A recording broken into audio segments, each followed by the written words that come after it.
Good morning, friends. Happy Monday. I hope you guys had a great weekend. I had a good, restful weekend with my little family, and we're going to get into today's word. I don't have a lot of time. I feel like I got to work a little bit later than normal, but let's get into it. This is going to be a good little reminder for us, especially anybody that might be building something. It's a true reminder to not forget everything else that has already been given to you prior to the building of that thing.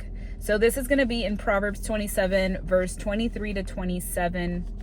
It says, "Know the state of your flocks and put your heart into caring for your herds, for riches don't last forever, and the crown might not be passed to the next generation. After the hay is harvested and the new crops appear and the mountain grasses are gathered in, your sheep will provide wool for clothing, and your goats will provide the piece of a field, and you will have enough goat's milk for yourself, your family, and your servant girls."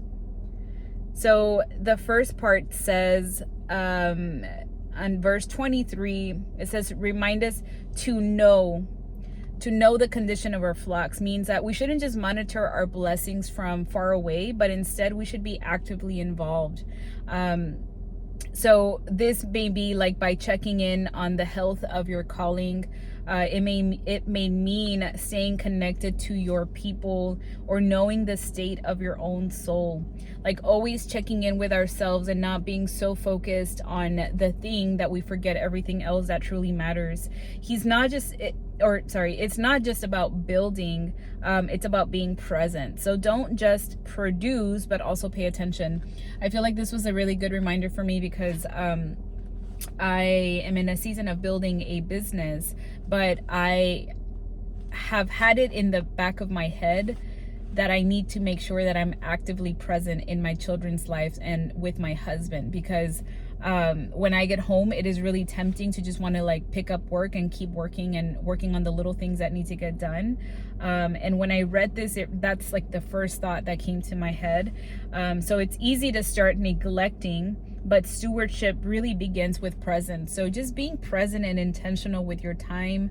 I'm really going to be working at this, especially after this conviction, to make sure that when I get home, I'm really giving my undivided attention to the people that matter the most, and to not forget that they are part of this new season, right? And that they truly matter, that I need to be present and not neglecting. And then the next verse, it says, "For riches don't last forever, and the crown might not be passed to the next generation." I feel like this is a good reminder that there is no title or income or influence that is going to last forever. Earthly crowns tend to fade and platforms tend to shift. So seasons of abundance may fade. So whatever season you're in right now, remember that may not last forever. God is reminding us not to build our confidence on that crown, because when it falls, we're going to be crushed when it falls. So I feel like this kind of plays a role, or talks about making something your idol, right? If we idolize, for example, wealth or financial provision, and we just focus on that itself, then whenever we lack it, we're gonna be crushed by it. Same thing with a title or influence or a position that you've been given. If you're just so high on your supply, I think that's how people say it, but if you're so excited about all of that you are just living every day because of the high that you get from those things, then whenever that falls apart, it's going to be really easy for you to fall apart with it. So instead building on faithfulness, which will outlast any promotion or applause. So again, kind of why are we doing what we're doing? Not just the what that we get from it. It's not just about what we gain, but rather what we can maintain with integrity. That's so good. What can we maintain with integrity? What can we continue to do every single day and not lose the reason why we're doing it? And then verse 25 says, "After the hay is harvested and the new crop appears and the mountain grasses are gathered in." So this verse is about the cycles and seasons. I don't know at what point in my life, I think it was probably something at church that I remember they started talking about seasons, and I really thought about it. I was like, you know what, that's true. Like, everything in life is about seasons. And I feel like I use that wording a lot when I talk to patients, because there's times that people feel really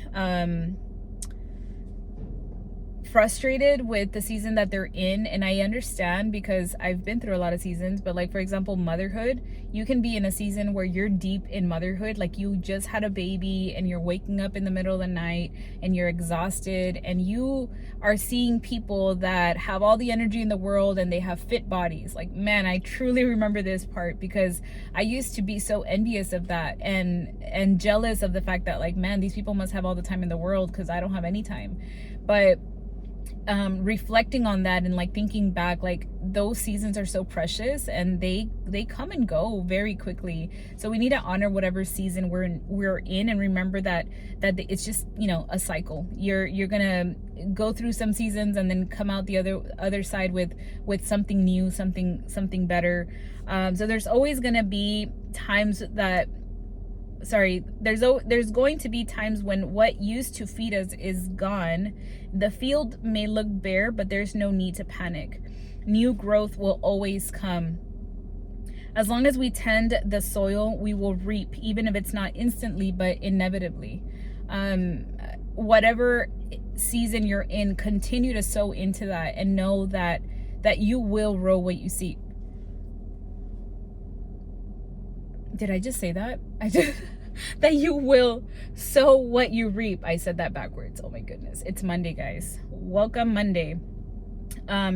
This can be spiritually too, when we feel more distant to the Lord. I had somebody comment, you know who you are, on one of my videos from last week, that said, you know, there's times when I feel like the Lord is more distant, and it's like you're almost like craving that presence, his presence again. And I feel that, because like right now, I know that the Lord is with me, but if I look back at the times when I was like really in it, in like frustration and almost like, I don't know, just feeling like, Lord, like calling out to him, I felt him very close. And what is the verse that says, like, he is close to the brokenhearted?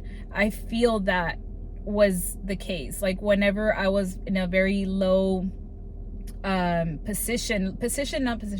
low feeling, I don't know what the word is, I definitely felt him closer than now that I'm kind of like on this other side of the mountain. I know that he's close because I feel him, especially during worship. I feel his presence. You know, I get little winks from him throughout my day. If you look around, really, he talks to us all the time, but it's still almost like a craving. Like, I want that additional thing that I used to feel. And so for me, the biggest thing that I'm trying to do is just stay connected. You know, I continue to read the word, I continue to pour onto others, I continue to do the work and be faithful in what I have and what has been given to me. And but yeah, transitions in life or business, and there's going to be seasons too where the fruit may be hidden, and that's okay. God says new grass grows again. Keep showing up. And then the last, actually no, second to last verse, which is verse 26, says, your sheep will provide wool for clothing, and your goats will provide the piece of a field. It reminds us that our faithfulness will pay off in steady provision.